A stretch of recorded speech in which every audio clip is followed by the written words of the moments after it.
Unless you've been living under a rock, you are very well aware of the global pandemic going on. We have been put under strict guidelines for social distancing, to stay at home unless essential like work or grocery shopping, and to stay 6 feet apart.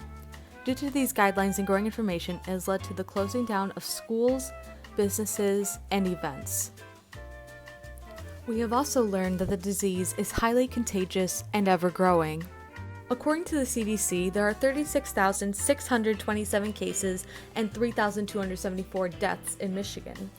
In the United States, there are a total of 895,776 cases and 50,439 deaths. And globally, there are 2.92 million cases with over 204,000 deaths, and each day it grows larger and larger. This pandemic is very real and should be taken very seriously despite what protesters may say. However, a lot of people don't know what the virus actually is or even the difference between the terms coronavirus and COVID-19. Let's look at it at a more microscopic level. Corona is the Latin word for crown. This refers to the red spikes you see around the surface that latch onto healthy cells in your lungs. Coronaviruses are a large group of viruses that can infect humans and some animals, but rarely spread animal to human.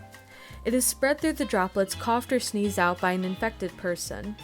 The virus makes its way into the person's body, moving deeper into the lower respiratory tract, and attacks and kills the healthy cells that help you breathe.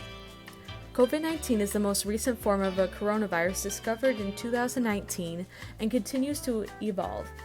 In 2003, Hong Kong faced a coronavirus outbreak that was named SARS-CoV, or Severe Acute Respiratory Syndrome Coronavirus. Due to genetic similarities to SARS-CoV, that is why COVID-19 is also called SARS-CoV-2. The origin of COVID-19 is still being investigated, but what we do know is that it spreads quickly, and that is why social distancing is vital.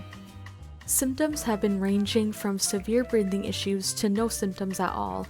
The most common symptoms include dry cough, fever, muscle pain, loss of taste, diarrhea, sore throat, and other flu-like symptoms. The more severe symptoms that require immediate hospitalization include chest pain, difficulty breathing, bluish lips or face, and even confusion.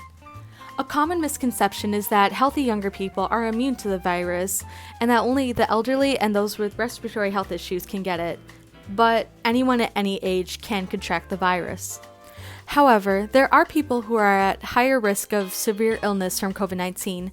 These would include senior citizens, especially those who live in nursing homes, and those with underlying medical conditions, such as chronic lung disease, heart disease, severe obesity, diabetes, and those who are immunocompromised, like smokers or those with HIV or AIDS.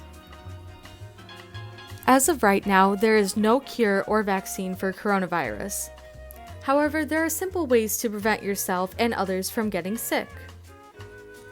Wash your hands often with soap and water for at least 20 seconds. Avoid touching your face, mouth, and eyes with your unwashed hands. Cover your mouth with your elbow or a tissue when coughing or sneezing, and be sure to discard the tissue in the trash. You should wear a face mask when going out in public and avoid touching it while out.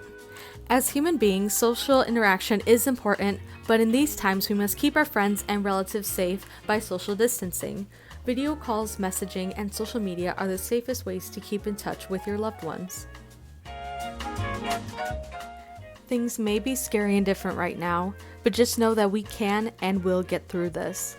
Just please keep yourself and others in mind when you go out by wearing a face mask, frequently washing your hands, refrain from non-essential travel, and follow social distancing guidelines. Be safe and stay healthy. Thank you.